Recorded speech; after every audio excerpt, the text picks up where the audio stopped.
আসসালামু আলাইকুম। আশা করি সবাই ভালো আছো। আলহামদুলিল্লাহ আমি অনেক ভালো আছি।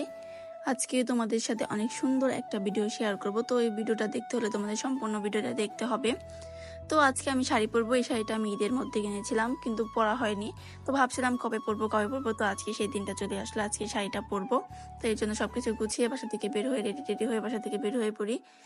তো আজকে যেহেতু আমাদের রাস্তা ঠিক করছিল, রাস্তা ঠিক ছিল না, এর জন্য গাড়িটা আমাদের বাসার সামনে পর্যন্ত আসেনি। এর জন্য আমাদের অনেকখানি রাস্তা হেঁটে যেতে হবে। তো আমরা সবাই মিলে এখন হেঁটে হেঁটে চলে যাচ্ছিলাম। তারপর গাড়ির সামনে আসি এবং আমার হাজবেন্ড গাড়ি নিয়ে আসছিল আর কি, আমরা দাঁড়িয়েছিলাম। তো গাড়িতে উঠে আমার ছোট বোনটাকে একটু সাজিয়ে দিচ্ছিলাম। শুধু বড় বোন মুখে আসছিল আর কি। তো আমার ছোট বোনটাকে সাজিয়ে দিচ্ছিলাম, যেহেতু বাসা থেকে সেজে আসেনি, আমাদের দেরি হয়ে যাচ্ছিল, এর জন্য ওকে গাড়িতে বসে সাজিয়ে দিয়েছি। সাজিয়ে দিয়ে আমি সামনে এসে বসে পড়েছি। তো এখন ছবি আমার বড় বোনকে নিয়ে আসতে। ভাই, ঘুরতে যখন যাব সবাই মিলেই যাব, একা একা ঘুরে কি কখনো মজা আছে? আর একা একা ঘুরে কিন্তু কোনো মজাও পাওয়া যায় না, বা ঘুরে শান্তিও লাগবে না। এই জন্য সবাই মিলে বের হয়ে পড়ে ঘুরতে। কিন্তু আজকে একজনকে অনেক মিস করছি, সেটা হচ্ছে ভাইয়া। আজকে আমাদের সাথে ভাইয়া নেই, কারণ আমরা হুট করে যেহেতু প্ল্যান করেছি যে আজকে বাসা থেকে বের হবো আর ঘুরতে যাব। তো আজকে ভাইয়াকে সাথে করে নিতে পারিনি, কারণ ভাইয়ার অফিস ছিল।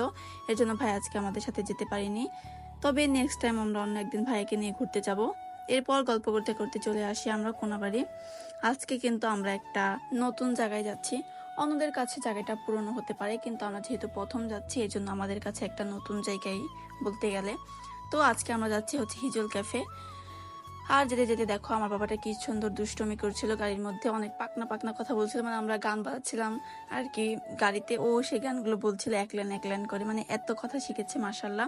তারপর এদিক আমার হাজবেন্ডকে একটু ভিডিও করে নিচ্ছিলাম, কারণ সবার ভিডিও যেহেতু করছি, না হলে ও একটু রাগ করবে। আসলে না, রাগ করবে না, আমি একটু এমনি দুষ্টুমি করলাম, ওকে ভিডিওতে নিয়েছি। তারপর বলতে বলতে চলে আসি আমরা হিজল ক্যাফে। আর এটা হচ্ছিল পার্কিং, মানে গাড়ি পার্কিং করার জন্য এটা ছিল আর কি। তারপর আমরা গাড়ি পার্কিং করি এবং তারপরে ভিতরে যাব হিজল ক্যাফের। অ্যান্ড তারপর আমরা হিজল ক্যাফের ভিতরে যাই। এখন আমরা ঘুরে ঘুরে কিছু দেখবো না, আগে খাওয়া দাওয়া করবো, তারপরে সবকিছু ঘুরে ঘুরে দেখবো। এরপর রেস্টুরেন্টের ভিতরে যাই, গিয়ে আমরা খাবার অর্ডার করি, মানে পছন্দ করেছিলাম খাবার, পছন্দ মতো খাবার অর্ডার করি সবার জন্য। আর খাবার আসতে যেহেতু দেরি হবে, এই জন্য আমরা সবকিছু একটু ঘুরে ঘুরে দেখছিলাম, ছবি তুলছিলাম। আর এখানে দেখো কত সুন্দর কাঠগোলাপের গাছ ছিল, আমার কাছে অনেক ভালো লেগেছে। রেস্টুরেন্টটা আমার কাছে অনেক সুন্দর এবং পরিবেশটা আমার এত ভালো লেগেছে যা বলার বাহিরে। আর এদিক দিয়ে দেখো আমার বাবাটা কি দুষ্টুমি করছিল, যেহেতু আমরা খাবারের জন্য বসেছিলাম, ওয়েট করছিলাম। আর এদিকে আমার বাবাটা অনেক দুষ্টুমি করছিল। তারপর যখন দেখলাম যে না, খাবার আসতে অনেক দেরি হবে, এরপর আমরা একটু ঘুরে ঘুরে পুরো রেস্টুরেন্টটা দেখছিলাম আর ছবি মুভি তুলে নিচ্ছিলাম। আর চিন্তা করছিলাম যে না, এখন ছবি মুভি তুললি, তারপর খাওয়া দাওয়া করে তারপর চলে যাব।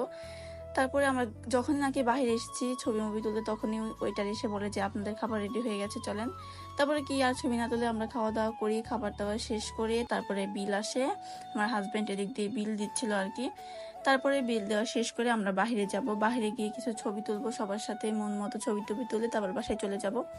এদিকে দেখো আমরা দোতলায় যাচ্ছিলাম, মানে দোতলায় একটা ক্যাফের মতো বইয়ের মতো ছিল আর কি, যেহেতু ছবি টবি তুলবা, তারপরে বইও পড়তে পারবা, বিকেলে এসে সময় কাটাতে পারবা এখানে বই পড়ে। তোমাদের যদি কারো মন খারাপ থাকে তাড়াতাড়ি চলে যাবো হিজল ক্যাফে, কারণ দেখো টাকা পয়সার দিক চিন্তা করলে হবে না। মন যদি ভালো রাখতে চাও তাহলে তোমাদের ঘুরতে হবে। আর রিজিকের মালিক আল্লাহ, আল্লাহ কপালে যা রেখেছে তা এমনিতেই হবে। আর আজকে আমাকে শাড়ি পরে কেমন লাগছে তারা সবাই তাড়াতাড়ি কমেন্ট করে জানাও। এবং ঘোরাঘুরি শেষ করে শরীরটা অনেক ক্লান্ত হয়ে গিয়েছিল, এর জন্য তাড়াতাড়ি বাসার দিকে রওনা দিয়েছি। আসার সময় মেবি আমরা পল্লী বিদ্যুৎ দিয়ে এসেছিলাম, আর যাওয়ার সময় যাবো হচ্ছে কাশিমপুর রোড দিয়ে।